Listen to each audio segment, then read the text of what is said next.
ahorita. Dios mío. Ah, en el último negro, ok. Métete en la carta puñoleta de mi mamá, carta al señor Caimán dormido, Bueno, como lo llaman. yo le escribí una cartica, pues, tú sabes que esa es una vieja costumbre casi familiar de las epístolas. Desde por allá un bisabuelo mío que escribía muchas cartas políticas. Pero a Omar Barbosa, que es buen amigo y con el que ¿Tú estuviste con él en Nuevo Tiempo? Compartí en algún tiempo allí juntos, en ese intento fallido que fue ese partido. Pero le decía que efectivamente, como tú dices, oye, le preguntaba, ¿ustedes de verdad comparten la ruta democrática? Porque parece que no. Una cosa es la ruta electoral y otra cosa de mayor envergadura es la ruta democrática.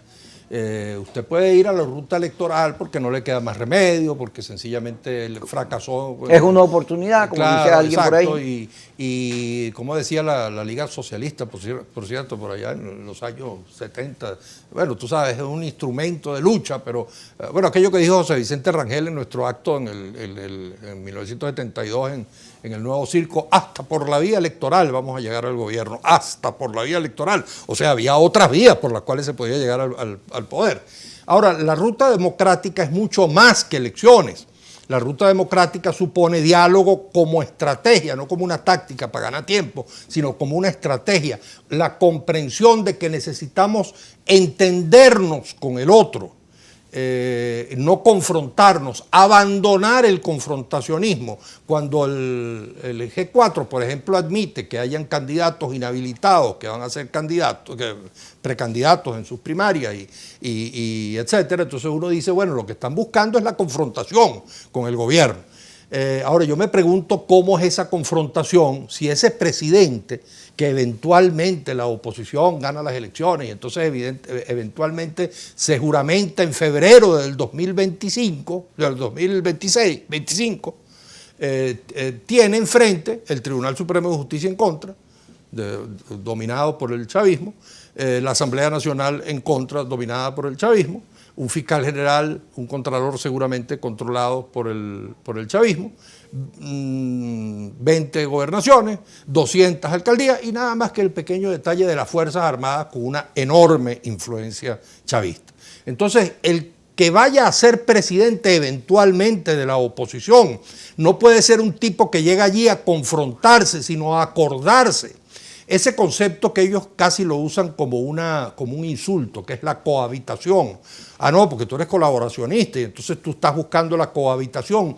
No queda más remedio para cualquier opositor que quiera ser presidente en el 2025, y lo digo pensando en el país, en que el país no sustituya un conflicto por otro y entremos en una situación de violencia que no le sirve a nadie. No le queda más remedio a ese presidente que cohabitar con las instituciones que va a dejar el chavismo. Alguien, no voy a decir quién, pero alguien del G4 me decía, efectivamente, cuando hay una transición, quedan enclaves, usaba esa palabra, enclaves del régimen autoritario en el proceso de transición.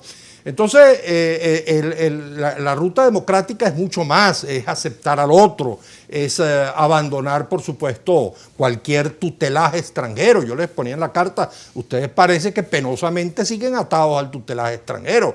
Ahora, si queremos una ruta democrática, es una ruta que está hecha por los venezolanos, por la soberanía nacional, no decidida desde Washington o desde Europa.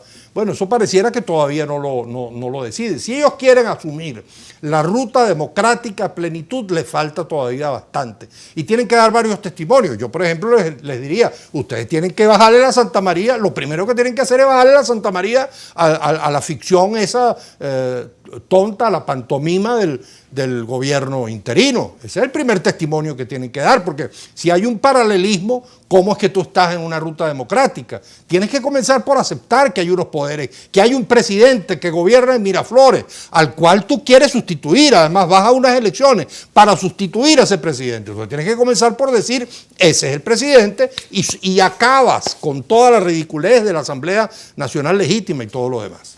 Hay un señor allá en Lucap que escribe, estoy como fastidiado con esta clase de dirigente que no asume cosas. Dice, ¿cómo es eso que el candidato del G4 no va a ganar nunca porque el gobierno no lo aceptara? Entonces, que el gobierno elija al candidato, ¿qué es eso? Ese texto refleja, mira, son 4 dedos de cerebro, eso tiene 2. Él tiene 2 dedos de cerebro. Porque lo que se trata no es que Maduro escoja el candidato. Yo estoy convencido que Manuel Rosales negoció con Maduro y si es candidato, no es un candidato antigobierno. Yo estoy convencido de eso. Ahora, ellos tienen un conflicto, el G4, que ahora es G3, por cierto, porque Leopoldo está por un lado con Guaidó. Ellos tienen un conflicto fuerte, que es que dentro de ellos, y está en tu carta, sobrevive la idea de la salida de fuerza como principal opción frente al tema.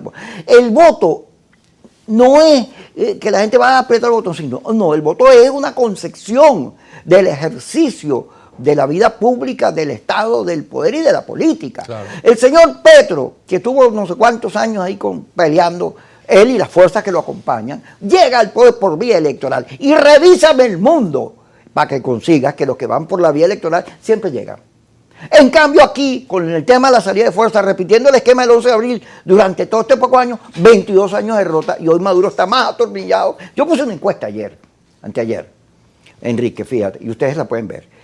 Cuando Guaidó aparece, Maduro tenía 33, al otro año tenía 18, porque la fuerza del discurso del interinato, los gringos y toda esa cosa, la conspiración, pues, lo puso a temblar.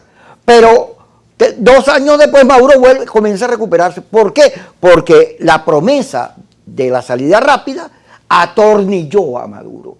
Eso, vete en el espejo y te das cuenta que tú, con tu radicalismo y tu estupidez, lo que hiciste fue atornillar a Maduro. Sí. Porque Maduro venció a Trump, a Guaidó, a la Unión Europea.